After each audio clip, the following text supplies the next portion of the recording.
O fútbol feminino irrompe con forza na Copa Deputación, pasa de 3 a 7 equipos na súa 36ª edición. En total participarán 130 de todas as categorías.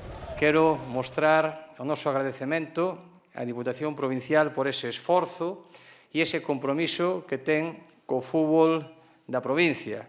Compromiso que vai desde os máis cativos, os prebenjamines, fútbol 8, fútbol base, fútbol aficionado, hasta xa os máis maiores, fútbol veterano.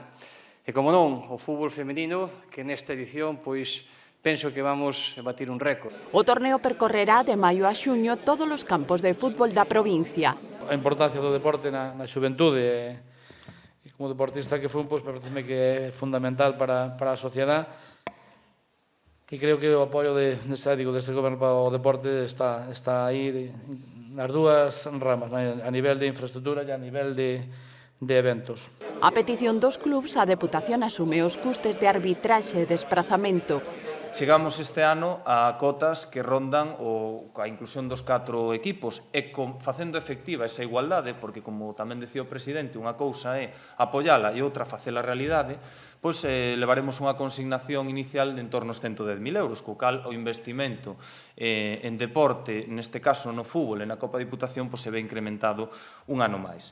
De prebenxamíns a veteranos, o sistema de competición será de partido único.